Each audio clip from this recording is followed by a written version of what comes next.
Documenta Tocantins. Começa agora. Cultura em movimento.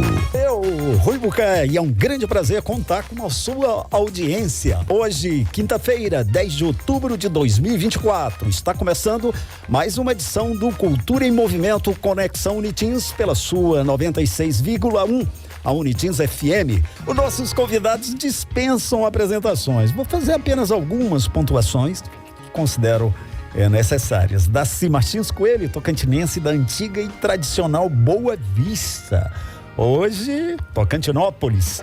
É advogado, juiz federal aposentado e presidiu o Comitê Procriação do Tocantins. Valdeci Rodrigues é economista com pós-doutorado em economia pela UNB, professor dos programas de pós-graduação em desenvolvimento regional e modelagem computacional de sistemas da Universidade Federal do Tocantins, coordenador adjunto de programas profissionais da área de planejamento urbano e regional do Brasil, pela CAPES.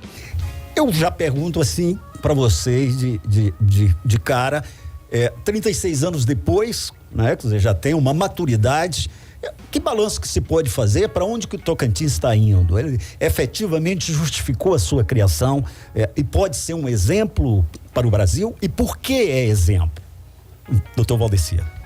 Então, eu costumo dizer que o Tocantins foi a última experiência bem-sucedida de desenvolvimento regional brasileiro, né? Então, a divisão feita em Goiás, eu acho que trouxe muitos ganhos aqui para nossa, né, aqui para o Tocantins, porque proporcionou um avanço maior da nossa infraestrutura, a criação também de Palmas, né, da capital de Palmas, dessa centralidade de educação, de saúde, de cultura. Isso, né, proporcionou para nossa região uma perspectiva muito alvissareira, né? Então, com resultados aí, no nosso PIB cresceu bastante, nosso PIB per capita também cresceu bastante, né? E segue a sua trajetória, né? Tem desafios, obviamente, como teria sob qualquer circunstância, mas eu reputo isso como um grande feito aqui dos nossos pioneiros, como o doutor Daci. Doutor Daci. Sim, valeu a pena. 36 anos. Se lembrasse do quadro anterior, o que era o norte do Tocantins antes e o que é o Tocantins hoje, o que era Goiás antes da divisão e o que é Goiás hoje. Goiás entre os 10 primeiros estados em qualquer aspecto que se analise. E o Tocantins está indo num ritmo, me agradou muito na questão de educação, está em 14º lugar. Para uma população que só tinha 3 faculdades de formação de professores, hoje nós temos muitas universidades qualificando muitos quadros, que agora nós estamos sendo dirigidos pelos nossos quadros, pelos quadros que nós formamos. Esse era o grande sonho do tocantinense. Eu que fui obrigado a ir para o sul, eu fiz o ginásio aqui na região. E eu fui da primeira turma do ginásio em Tocantinópolis. Só havia ginásio em Porto Nacional. Eu estou falando de 1958. 1958. Então você veja o quadro, o que era e o que é hoje. Hoje na área da educação é um dos estados proporcionalmente à população, um dos estados mais bem atendidos, né? Sobretudo da educação superior. O 14º, pode ter atualizado a questão de estatística, atualiza sempre. Mas nós estamos na metade. Para quem começou agora. Perfeito. Isso é muito positivo e realmente engrandece e alegra os tocantinenses. Doutor Daci, o senhor que está envolvido com essa história de Tocantins desde que foi convidado a assumir o Comitê Procriação do Estado, parece que isso foi em 87, né? O senhor esperava esse resultado? Como é que o senhor avalia a expectativa de quem estava na luta? tinha uma expectativa de que realmente o Estado poderia ser criado, as condições favoreciam, ou seria mais uma tentativa que poderia resultar em decepção? Nós tínhamos um quadro histórico de divisão, porque a gente imagina que o Brasil tem que ser mais dividido, a divisão política está irregular, está incompleta. Essa região amazônica, ela veio em 1580, 1640, quando o governo português, o governo espanhol passou a administrar o governo português, começou aqui era a região espanhola, em razão do Tratado de Tordesilhas, se incorporou. Mas nunca houve ocupação. Uma das razões da criação do Estado foi essa de ocupação de espaços. Era esse grande vazio político que nós tínhamos. A gente gosta de lembrar as capitais aqui, ó. Nós tínhamos Goiânia, Brasília aqui dentro, né? Belo Horizonte, Teresina, ia lá em Belém, São Luís primeiro, Belém, Amazonas, você vê, Cuiabá, Porto Velho primeiro, tô trocando as Porto Velho, Cuiabá, para fechar aqui esse vazio enorme. No centro, enorme, né? No centro só. Ausência de autoridade, ausência de governo. Então o governo começou assim, tem que ocupar os nossos espaços, ocupar a Amazônia. Se nós não ocuparmos, alguém ocupa. Então foi um dos motivos que foram, e havia uma ideia de que devia dividir. Perfeito. Mas houve problemas econômicos, crises econômicas, né? Vou lembrar que nós fomos criados no último ano de Sarney e no primeiro de Collor, num período muito difícil para o país. O país vivia naquele momento um período muito difícil do ponto de vista administrativo, do ponto de vista inclusive econômico, com inflação, pelos problemas todos.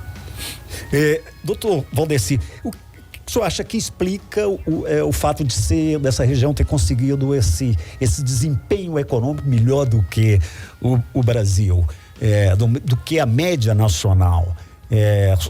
Não foi somente a criação do Estado, né?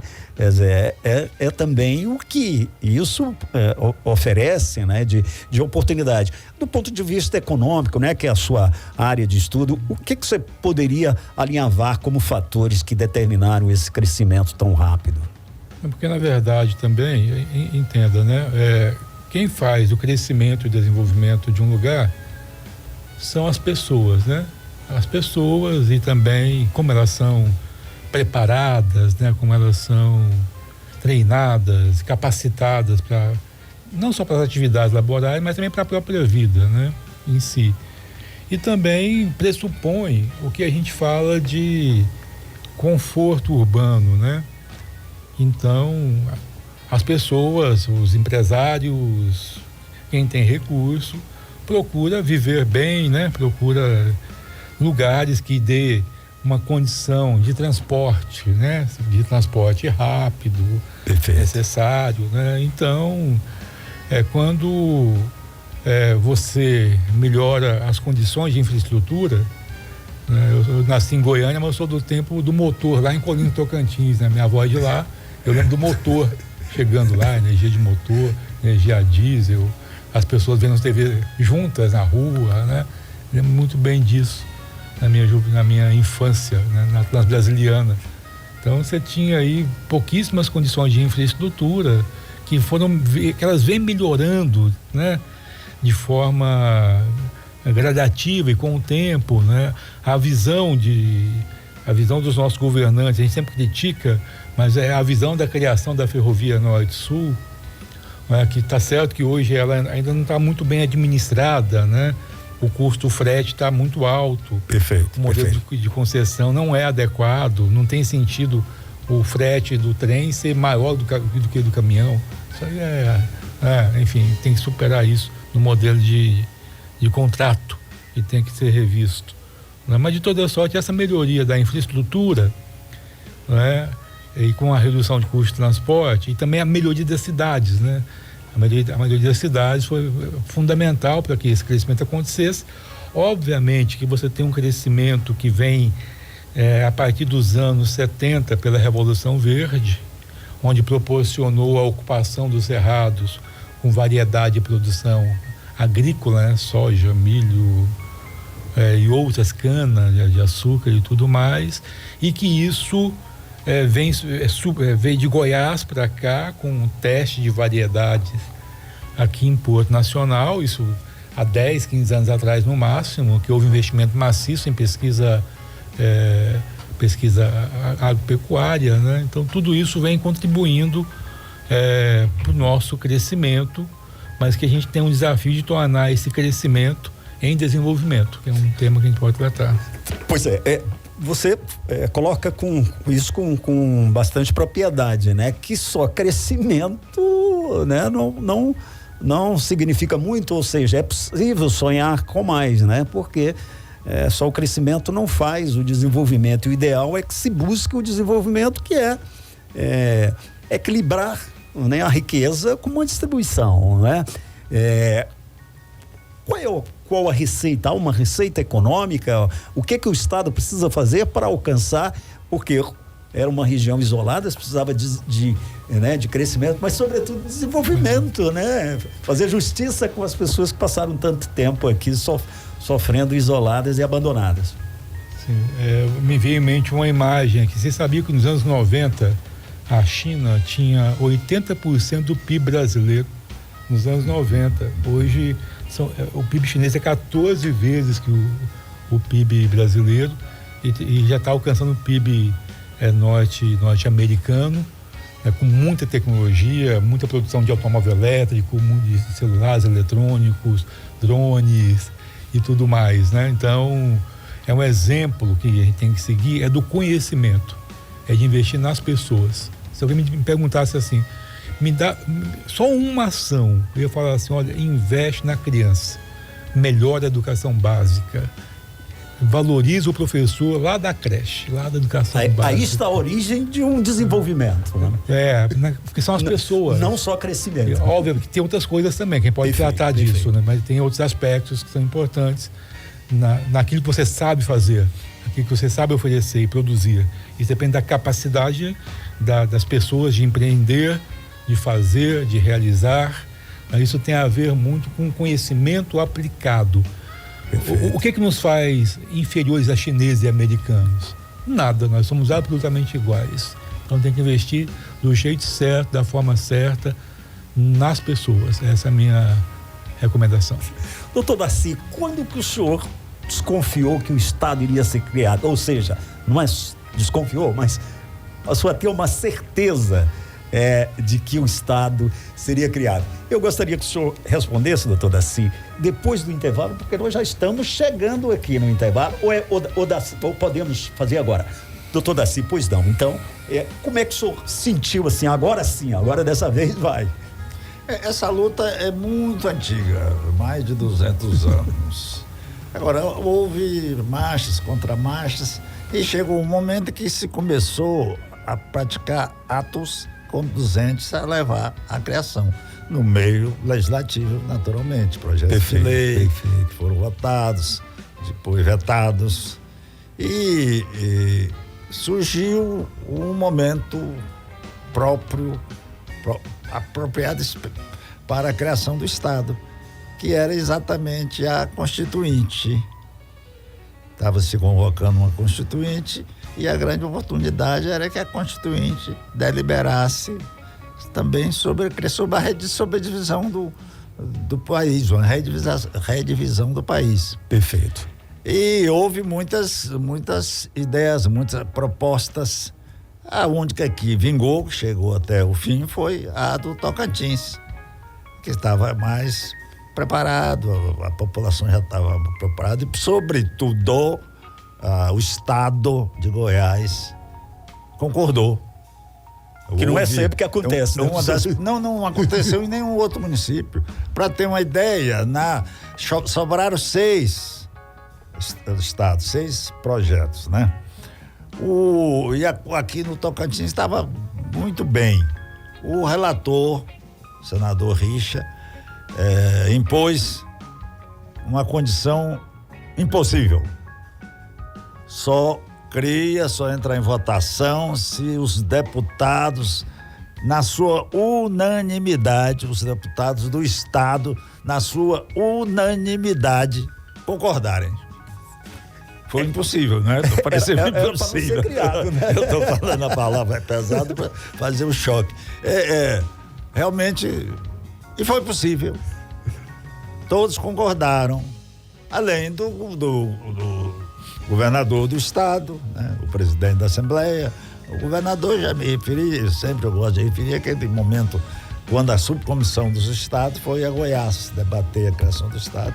Perfeito. Fizemos um encontro lá no prédio da Assembleia Legislativa, ele foi convidado, o governador foi convidado, e lá ele fez aquele discurso antológico, concordando, né?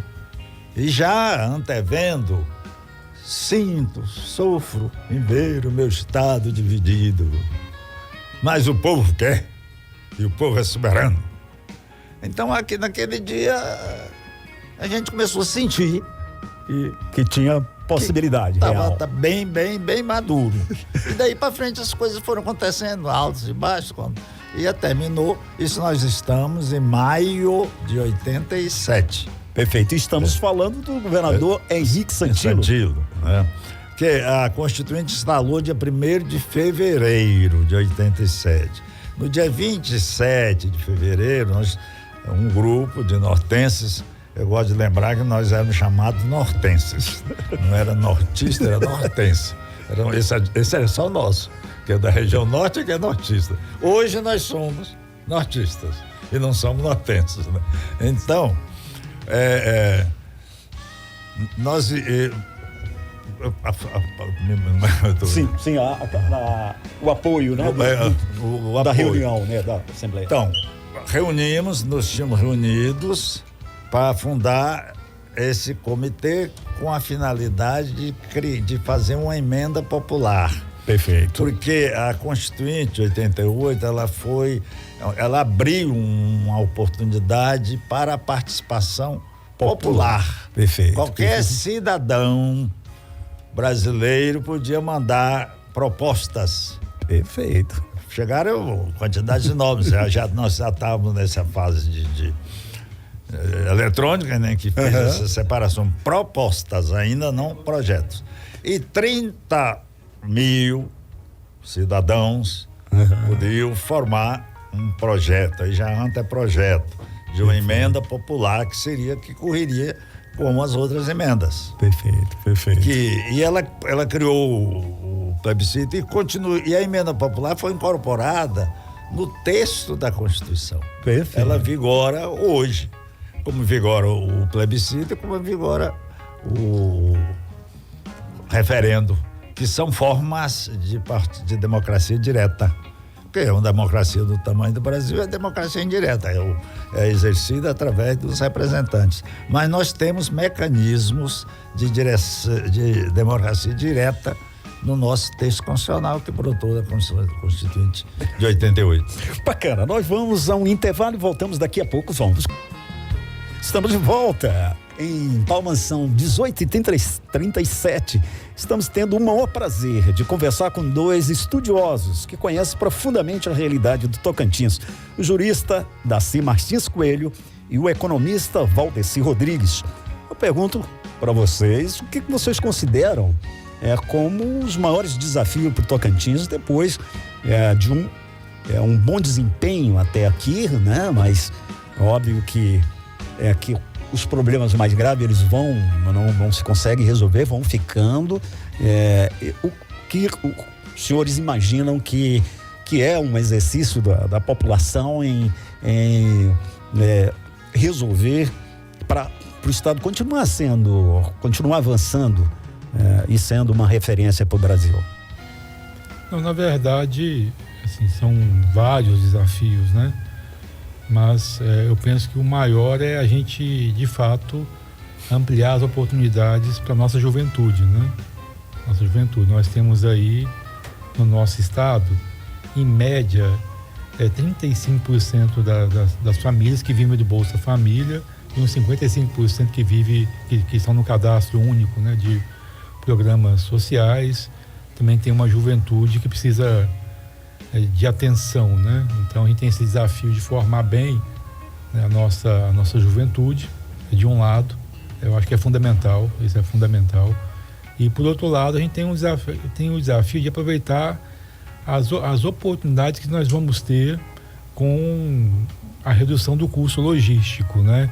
Então a gente tem que ter uma visão de futuro, ao meu ver, de fazer com que as integrações das nossas plataformas logísticas aconteçam no rodoviário, no ferroviário, no hidroviário, especialmente uma visão de futuro da duplicação da BR 153, a duplicação dos acessos da capital, Palmas Paraíso, Palmas Porto, Palmas Miracema, né? E com isso melhorar as nossas cidades, melhorar os nossos acessos, isso é fundamental, e promover, por outro lado, uma estratégia para agregação de valor ao nosso agronegócio, né? Também isso é fundamental que isso aconteça, que a gente consiga promover uma industrialização e que a gente consiga também aproveitar das tecnologias que estão sendo tecnologias de ponta no planeta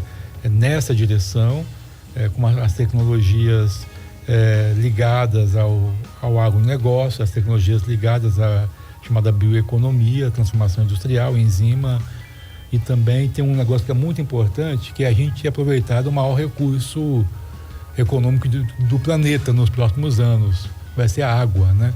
Então a gente fazer um bom uso da nossa água. Nós temos um potencial liminológico na água fantástico, um dos melhores do planeta, que pode nos tornar realmente uma referência também internacional na exportação de pescados, coisa que não vem acontecendo, mas nós temos todas as condições naturais para que isso aconteça. Então é esse conjunto de estratégia que pode nos trazer um caminho melhor, né? E isso depende muito da nossa sociedade, né? Dessa mobilização, porque se você não tiver uma estratégia, você segue um outro caminho onde poucos são beneficiados, né? Então é fundamental que tenhamos também uma visão estratégica voltada para o desenvolvimento do nosso estado, né? Eu reputo isso.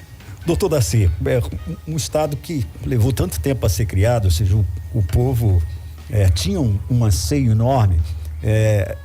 Só acho que qual o papel da sociedade, né? Uma sociedade que soube se organizar para buscar o que queria, né? Sobretudo nesse desafio, né? Que o professor Valdeci acaba de colocar. Eu queria lembrar que no discurso do governador Santilo, ele faz referência à ferrovia Norte-Sul como um dos meios para ajudar a resolver um grande problema. Só que não veio, demorou a vir, né? E foi esse modal ferroviário realmente sempre foi desprezado, há muitos anos está desprezado. Mas seria uma solução, porque o argumento na época é que o Estado não dispunha de nada, né? de como promover o seu desenvolvimento. Mas a criação do Estado foi exatamente para promover o desenvolvimento. Se fosse completo, já fosse desenvolvido, talvez não fosse necessário. E ele apontou a ferrovia Norte-Sul exatamente como um dos grandes. Chegou, bem ou mal chegou, agora compete a quem está e ajustar, fazer esses ajustes. O sonho de todos os estados é a industrialização. Perfeito. O professor Valdeci lembrou de agregar valores aos nossos produtos agrícolas. Mas eu acho que esse é um processo mais demorado, que nós estamos... Eu quando estudava, ouvia que o Brasil é um país essencialmente agrícola. E a gente viu lá cana-de-açúcar, no meu tempo era o café. Depois veio o café com leite. Então, e parece que nosso destino é ser um país que aqui o nosso é a soja, que é o principal item da nossa economia. Nossa economia é basicamente agrícola, né? Então, aí, pelo menos começar a industrialização, pela industrialização dos produtos agrícolas, o esmagamento de soja, aquelas coisas que a gente vê ali em Porto Franco, jogando o soja nos vagões. Então, são esses desafios que se estão lentos. Há uma conjuntura nacional, conjuntura mundial, quer dizer, o Estado, o membro, não tem tanta autonomia. E a federação, é engraçado, a Constituição bota como dogma: não se pode alterar nada da Constituição que toque na federação. É dogma, federação é dogma. Só que eu não sei onde está a federação, o que os estados federados podem fazer, que eles vivem de verbas federais. Certo. Alguns caminhos já se encontraram as soluções. A educação universitária, o ensino médio até, está união Estado-município, a saúde já também assim, mas não há uma ação específica para o Estado. Mas dentro desse contexto, dentro do que o Estado pode fazer, a gente está vendo com certo otimismo que nós estamos lutando para chegar nos objetivos. No caminho, está no caminho certo. Estamos no caminho certo, sabe? Talvez está faltando força, né? Eu queria aproveitar para perguntar sobre alguns itens que me parece que foram, que se tinha muito potencial e parece que não se trabalhou para isso, né? A mineração ficou esquecida praticamente durante todos esses anos, né? E se falou muito, quando se falava do norte, era um potencial enorme. Da mesma forma que o turismo, né? O ecoturismo, sobretudo, ainda não tem uma política muito forte, né? Que seja a organização, a infraestrutura. Eu acho que a mineração, o Tocantins não é como Pará, como esses outros estados. Eu acredito que aqui não seja tão rico nessa área de mineração. E também eu tenho minhas dúvidas, não é da minha área, até quanto isso pode contribuir. Eu vejo que o poder público fica só com o imposto, né? Os problemas advindos. Na linguagem vulgar, ficou um buraco. É o buraco. Então, eu não é da minha especialidade, mas a visão de cidadão é que não é uma grande vantagem. Perfeito, né? Perfeito. Agora, a outra que você falou o turismo. O ecoturismo. O turismo tem o problema do deslocamento, né? Das acomodações e do deslocamento. Primeiro tem que fazer rodoviária, você viu já lá para as dificuldades. Agora estão sendo feitas estradas,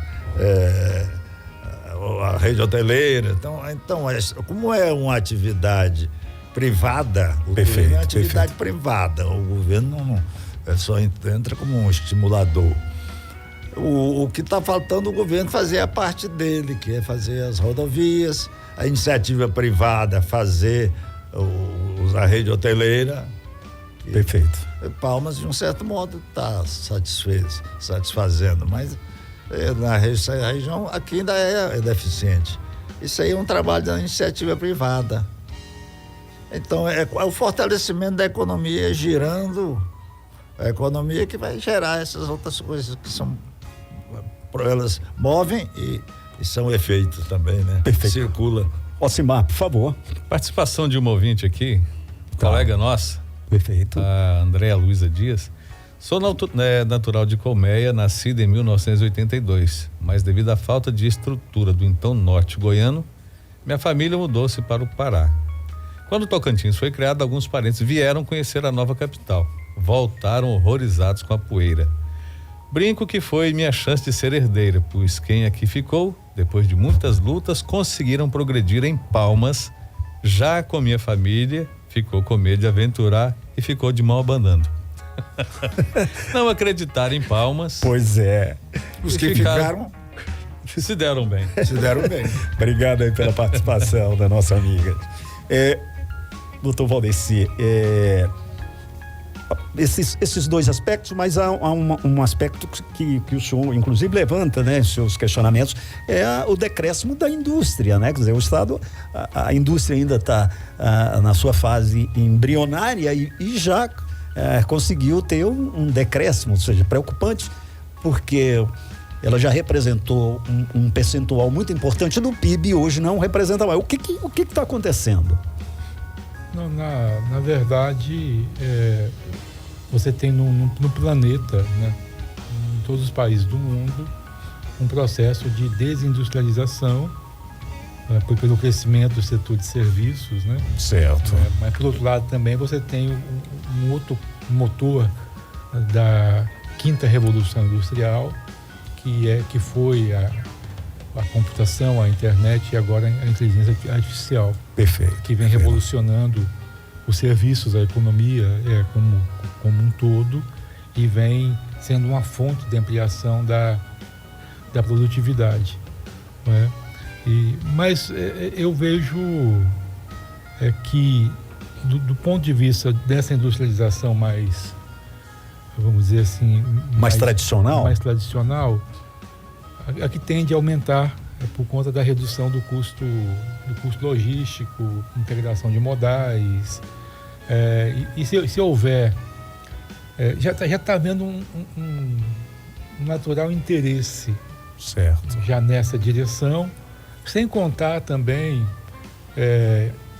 o aprimoramento de cadeias tradicionais, como cadeia bovina, e também outras emergentes, como também a questão da piscicultura, né? Também isso vem crescendo. Então eu vejo que a tradicional tende a crescer, e ainda com algumas janelas de oportunidade e industrializações mais complexas. E aí cabe, obviamente, a gente disputar isso estrategicamente. Por exemplo, a gente recebeu um convite de uns alemães. Perfeito. Aqui mês passado, para se pensar em tecnologias de hidrogênio verde para a produção de biocombustíveis de alto desempenho, com a participação da Unitins. Eu estive até aqui com o reitor Augusto e todos nós, para customizar a tecnologia alemã, porque eles têm aí, do ponto de vista global, uma disputa com os chineses, com os norte-americanos e tudo mais. Então, a gente vive hoje no mundo a existência de nichos de oportunidade. Perfeito. E também, assim, para vocês terem uma ideia, só para ter uma ideia, a gente não pode esquecer que aqui no Tocantins nasceu um aplicativo de altíssimo valor agregado, não sei se posso dizer o nome dele. Claro que sim, o Tô no Lucro, que é uma invenção tocantinense. Que foi adquirido pelo Magazine Luiza por alguns milhões de dólares, feito por meninos daqui.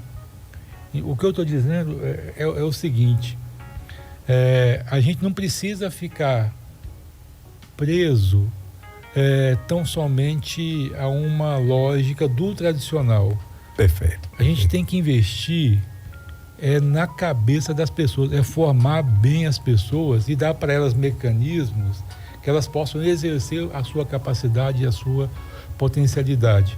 A gente, ao mesmo tempo que a gente pode promover a atração de investimentos para industrializar, para agregar valor, ou como vieram os paranaenses para cá para trabalhar com soja, como perfeito, e na sua maior parte das vezes, existem N possibilidades que vêm da percepção de oportunidades estratégicas que existem no mundo. Então a gente tem que estar muito antenado hoje para a inteligência artificial, como que isso pode ser utilizado no nosso agronegócio, em outras, e como que a nossa juventude, que está lá na cadeira estudando computação, engenharia, agronomia, ela pode entrar nesse contexto, não é?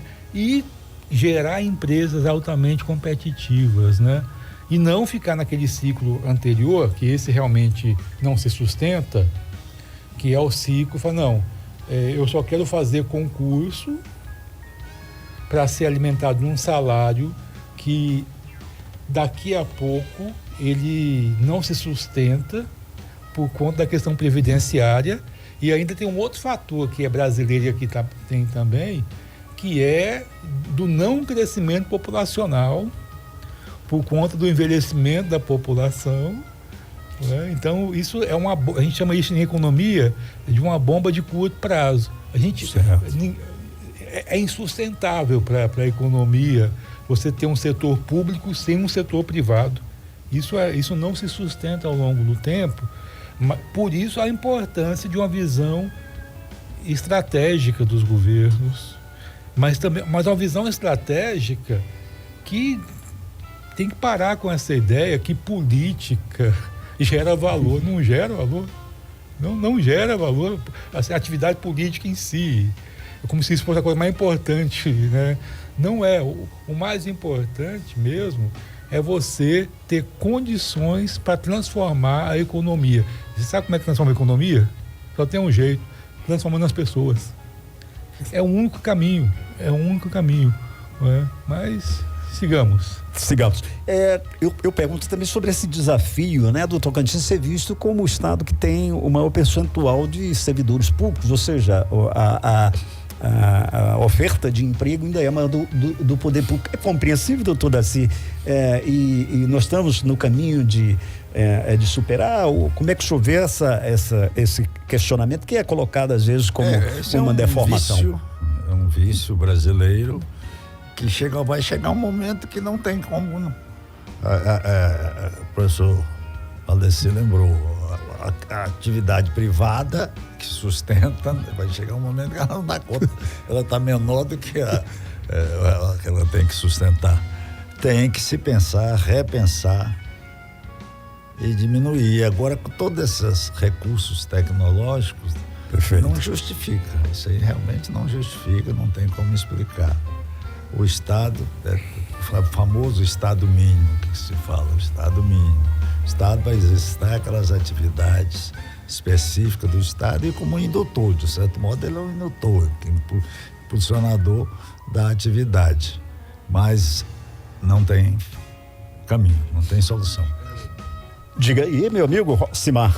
Tem participação do ouvinte aqui que é bem a propósito do que está sendo colocado aqui, né? Pois não, manda aí. Valdeci falou, é o Magno lá de Cristalândia. Tá bem. Manda aí a participação do Magno. Da rádio aí, tem que investir nas crianças, nos professores. Se você colocar um filho no mundo, se você não der educação para o seu filho, independentemente de quem seja,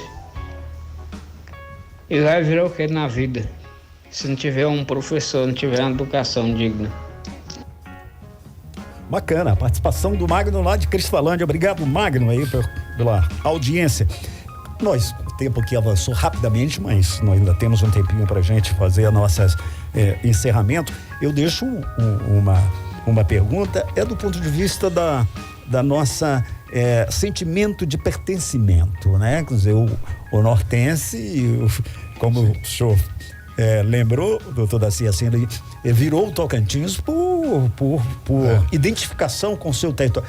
O senhor acha que, depois da criação do Estado, estamos zelando pela memória, pela nossa memória, pela nossa história? Estamos guardando bem, estamos colocando à disposição das novas gerações um conhecimento da história do Estado? Como é que o senhor avalia?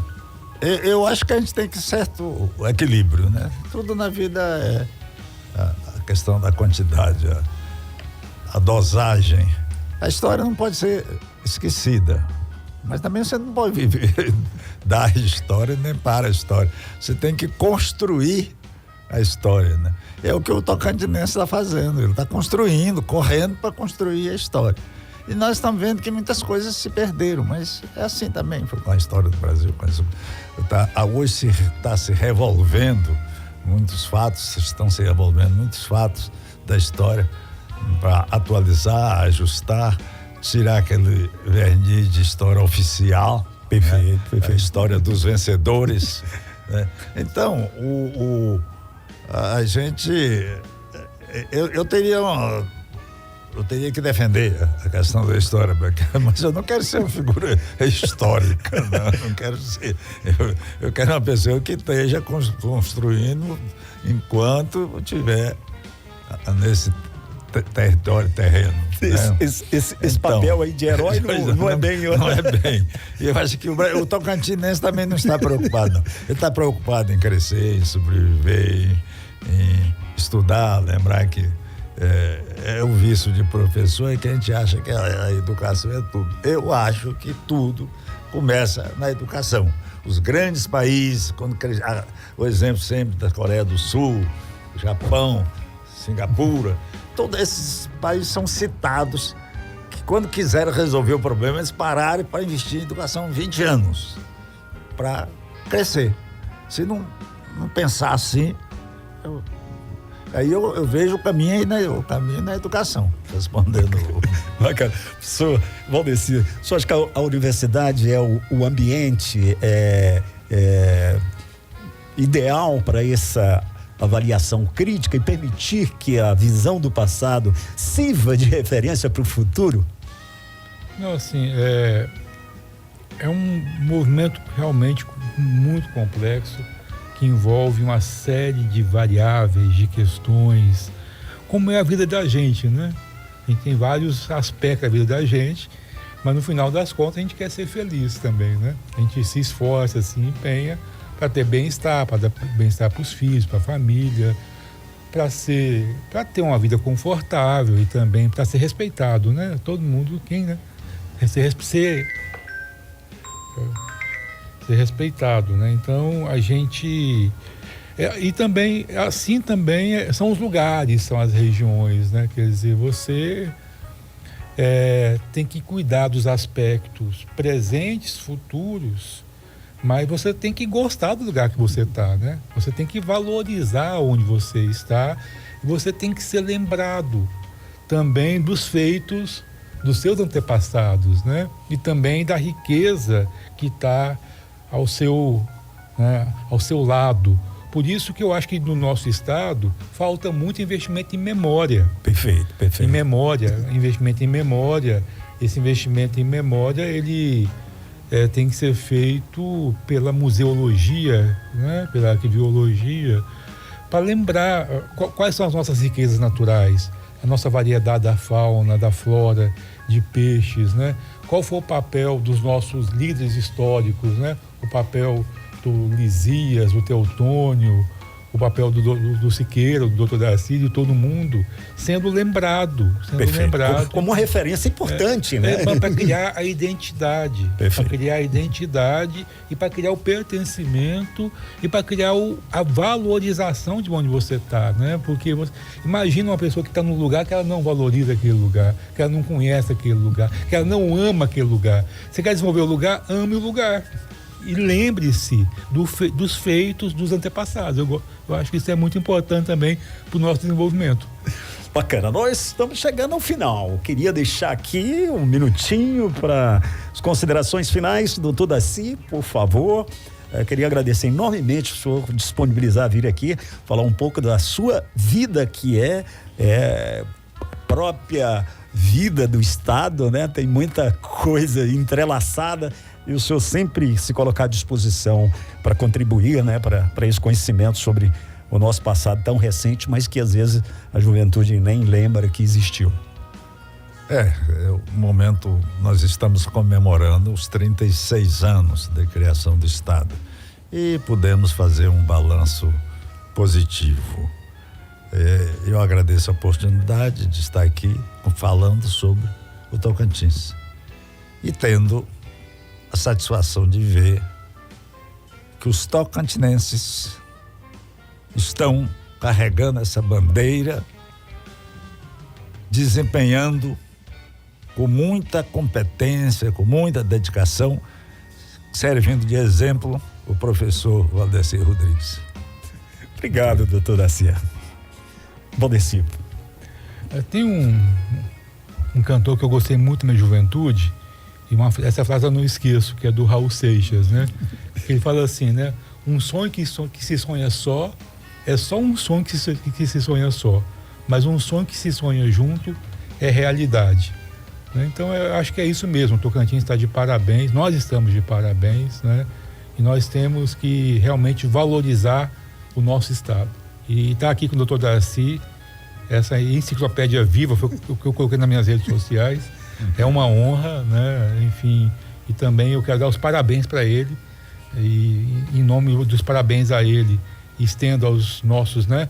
antepassados, alguns vivos e outros não, por essa luta, né? E essa luta foi muito importante para que nós viéssemos para cá, né? E pudéssemos aqui construir as nossas vidas, né? E isso é o que é de importante e vamos seguir junto para um futuro melhor, com toda certeza. Bacana, muito obrigado ao professor Valdeci Rodrigues, da Universidade Federal do Tocantins, é o professor Daci Martins Coelho, que tem uma contribuição enorme, né, para a construção, para a concretização desse nosso estado. Muito obrigado a vocês. Documenta Tocantins.